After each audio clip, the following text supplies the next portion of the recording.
نظر کا قصور ہے، یہ تمہارے نظر کا جرم ہے، لیکن آئیے کسی کو میں کوسنے نہیں آیا، اپنی بات کروں کہ قرآن میں اولیاء کی شان کہاں ہے اور ولی کو ماننے کا فائدہ کہاں ہے۔ تو میں نے آیہ کریمہ تلاوت کی، میری قوم کے جوانوں قرآن کے لہجے میں سنو، اللہ ارشاد فرماتا ہے الاخلاء یومئذ بعضهم لبعض عدو، کہ قیامت کا دن ہوگا، قیامت کا دن ہوگا، جتنے تمہارے دوست ہوں گے وہ سب تمہارے دشمن ہو جائیں گے۔ کون دشمن ہوگا؟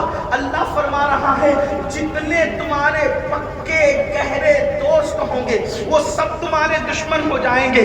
اخلاء، یہاں علماء موجود ہیں، علماء کرام کی بڑی تعداد یہاں موجود ہے، اور وہ علمی گھرانہ جسے شیخ العرب و عجم کا گھرانہ کہتے ہیں، وہ علمی گھرانہ اللہ اکبر جسے اپنے وقت کے اللہ اویس زمان سیدنا فضل رحمان گنج مراد آبادی کا گھرانہ کہتے ہیں، اللہ جس گھرانے پر جا کر کے اللہ بہت سارے لوگوں نے اپنے آپ کو مستلب بنایا ہے، معتبر بنایا ہے، اللہ اکبر، اس گھرانے کے چشم چراغ بھی یہاں موجود ہے۔ اس لیے میں ذمہ داری کے ساتھ عرض کروں، اللہ اکبر، اخلاء یہ جمع ہے خلیل کی، اور خلیل کا مطلب ہوتا ہے گہرا دوست، پکا دوست۔ اب آپ کو بتاؤں خلیل کا مطلب اگر بیان کرنا ہو تو یوں کہیں کہ دوست پر جو اپنے آپ کو قربان کر دے اسے خلیل کہتے ہیں۔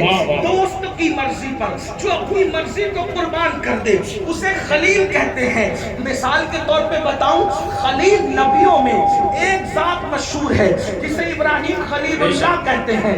دیکھو خلیل کسے کہتے ہیں، صرف سمجھانے کے لیے بتا رہا ہوں، اتنی بڑی آگ تیار کی گئی، عقل حیران ہے، اس آگ میں جائے گا کون؟ لیکن خلیل اس میں چھلانگ لگاتا ہوا نظر آتا ہے، اور خلیل بتا رہا ہے کہ یار کے لیے جان نہیں بچائی جاتی بلکہ جان قربان کرتی جاتی ہے، اسی کو مقام خندق کہتے ہیں۔ اقبال یہاں کہتے ہیں بے خطر کود پڑا آتش نمرود پہ عشق، عقل ہے محو تماشائے لبے بام، ابھی جان دے دی یار کے لیے۔ دوسری منزل دیکھیں، خواب میں کہا اکلوتے بیٹے کو ذبح کر، تو خلیل نے یہ نہ دیکھا کہ خواب ہے، اکلوتے خوبصورت بیٹے کی گردن پر چھری رکھ کے بتا دیا بیٹا عزیز نہیں ہے، یار ہے۔ نعرہ تکبیر، نعرہ رسالت، نعرہ رسالت۔ خلیل جان دی، بیٹا قربان کیا، یہ اور بات ہے کہ فدیہ ہو گیا، شہزادہ بچ گیا۔ تیسری چیز، یار پر مال قربان۔ خلیل کی تعریف بیان کر رہا ہوں استعارتاً، تاکہ آپ کو پتہ چلے کہ خلیل کسے کہتے ہیں، خلیل کسے کہتے ہیں۔ ایک دن حضرت ابراہیم خلیل اللہ کا فرشتوں نے امتحان لینا چاہا، تو عرض کیا مولا تو نے ابراہیم کو خلیل بنایا، کیوں بنایا؟ اللہ نے کہا تم ہی جا کر کے چیک کرو کہ کیوں بنایا، خلیل بنایا کیوں بنایا، تم ہی چیک کرو۔ فرشتے آئے اور فرشتوں نے آ کر کے پڑھا سبحانہ سبحانہ سبحانہ، اللہ پاک ہے، اللہ پاک ہے، اللہ پاک ہے، ذل ملک والملکوت۔ اس طریقے سے تسبیح شروع کی، اور ابراہیم خلیل اللہ اپنے گھر میں ہے، ہزاروں بکریاں، ہزاروں گائیں، ہزاروں گھوڑے، اونٹ، سب آپ کے پاس مال بہت زیادہ تھا، گھر میں ہے۔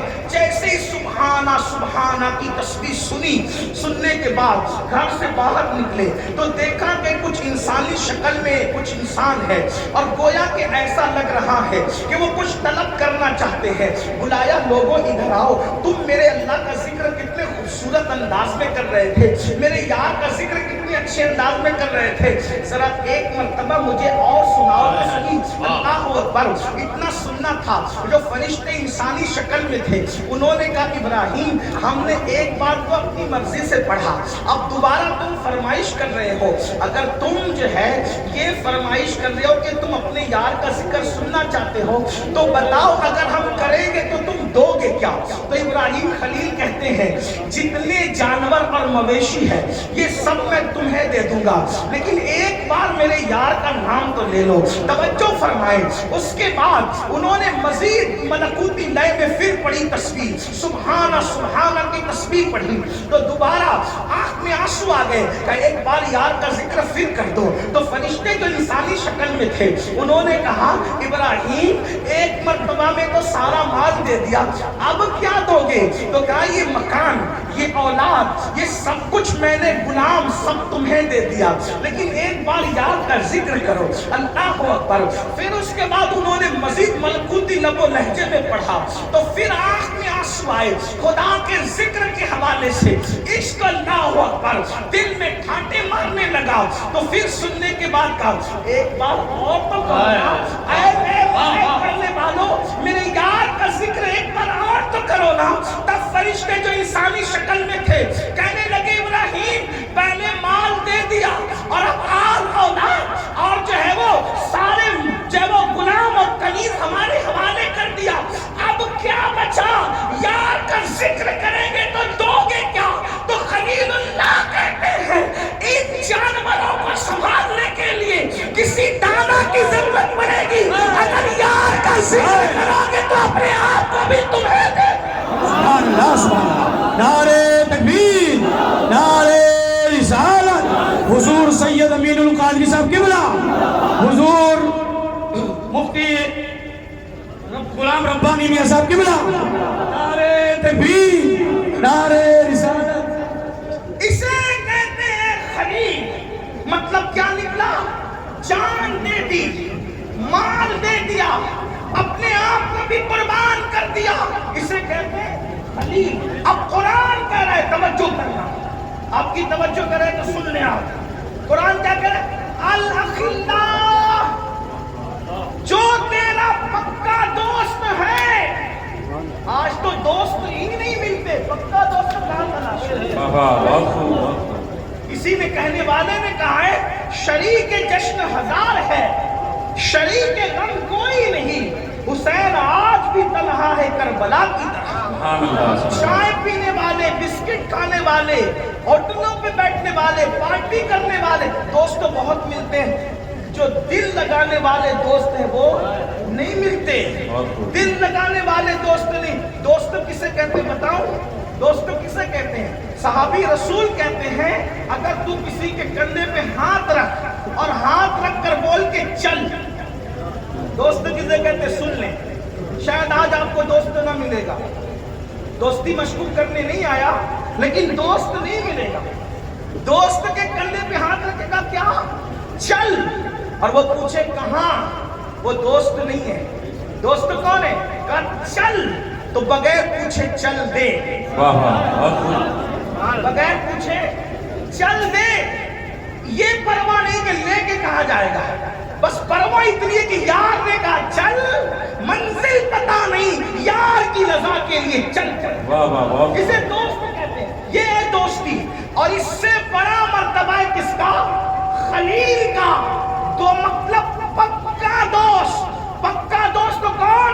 جو تم پہ جان قربان کرے، جو تم پہ مال قربان کرے، جو تم پہ آل قربان کرے، اس کو کہتے ہیں پکا دوست۔ اب جو پکا دوست ہے اسے کہتے ہیں خلیل، اور خلیل کی جمع ہے اخلاء۔ اب وہ اخلاء جو خلیل یعنی تمہارے جتنے خلیل ہیں جو دنیا میں تم پہ جان، مال، آل قربان کرتے تھے، اللہ فرما رہا ہے جب قیامت آئے گی تو وہ سارے کے سارے پکے دوست تمہارے دشمن ہو جائیں گے۔